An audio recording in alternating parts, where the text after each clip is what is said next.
What happens when you take a good idea and then refine it through several iterations over 3 or 4 years?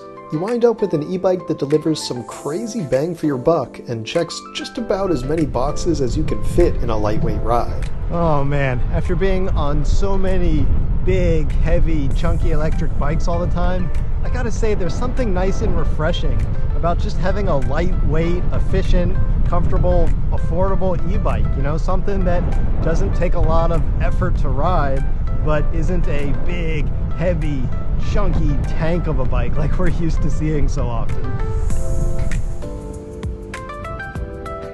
Hey everyone, Micah here with Electrek, and this slick-looking e-bike in front of me is the new Ride1Up Roadster V3.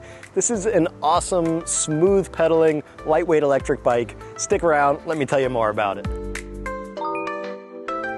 Now I can already tell you that I am really impressed with the Ride1Up Roadster V3, and this is going to be a largely favorable review. But as always, I want to give you the true, honest, and unvarnished experience, and so we're going to cover both the pros and the cons of the Roadster V3 here. But before we can do anything, let's start with those specs so we know what we're riding here. Right off the bat, the motor has been updated with a new 500 watt model from Mevice, a higher quality manufacturer known for lower volume but higher production standards. The bike also gets a Mevice controller and a Mevice torque sensor, resulting in that smoother pedal assist you'll find. If you're not into only pedaling though, you'll be happy to see that there is a throttle, and it's interestingly built right into the display in a unique way that I haven't often seen. Keep in mind that using the throttle will reduce your range somewhat, draining that 36 volt 10 amp hour battery a bit quicker. Oh, and quick note on that battery, it's also UL listed, which I know is quite important these days for a lot of riders. Using that battery with lower power pedal assist can eke out a range of up to 40 miles or 64 kilometers, but throttling around will go through the battery much quicker, as well putting the bike in top speed mode and riding around on pedal assist at 28 miles per hour. Though, of course, I do love that we have the option to hit class 3 speeds on the bike if we want to. That's important to me on higher traffic roads where I'm riding with cars and I want to feel like I can keep up. Another big update on the model is that the battery is now removable with a key, meaning you can pop it out to charge it.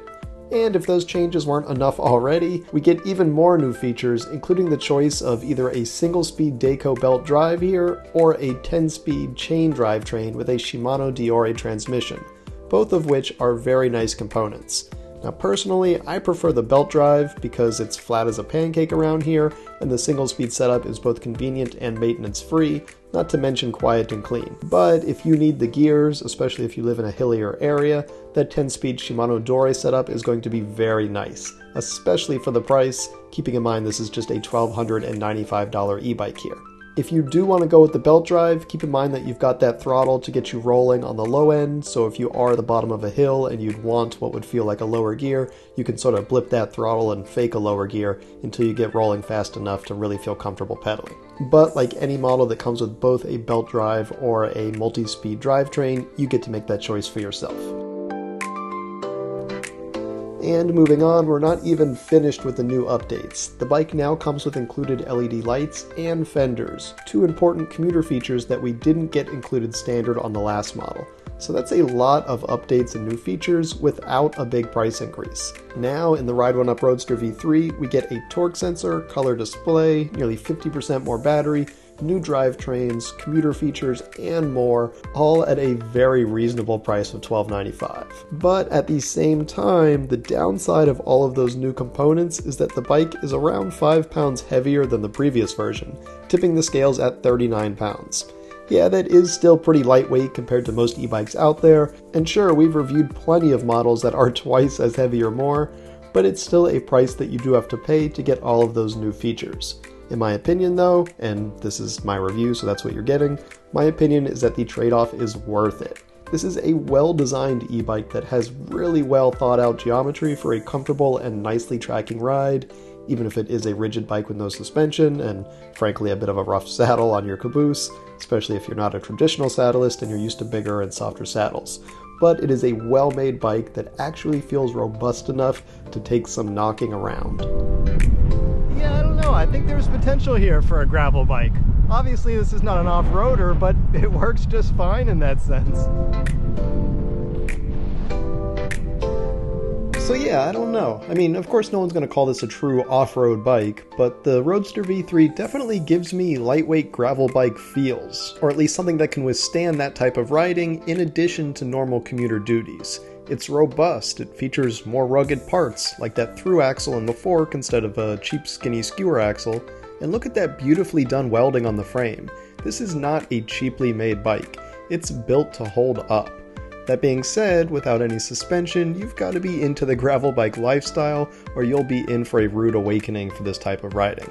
But there are plenty of folks who want a lightweight e-bike for both their commute on the roads and something that is not so delicate that they can't take it on a decently smooth dirt path or nature trail or just take a shortcut through the park. And I think that this bike fits that bill. Plus, remember, this is just a $1,295 e-bike here, folks. That's not much at all for these specs and features. 28 miles an hour, 500 watts on a sub 40 pound e-bike with a throttle and torque sensor, plus a belt drive or a higher quality 10-speed transmission than you'll find on most bikes at this price, and the entire commuter loadout included standard. That's a ton of value right there. And you even get the choice of 3 frame sizes for a better fit and 2 color options. I'm pretty happy here. The bike is not perfect, but it's really darn good for the price, and it's got better components than most bikes in this price range could dream of supporting. Any Specialized or Trek is gonna crush it. You know, this is not meant to compete with those bike store bikes. But those bikes also cost 3 to 4 times the price, so I'm happy with the minimal compromises that they had to make to snag this level of value. Thanks for watching, everyone. We hope you enjoyed that review of the Ride1Up Roadster V3. If you did, why don't you give this video a thumbs up? And don't forget to subscribe so you won't miss any of our future electric vehicle videos. We'll see you here next time.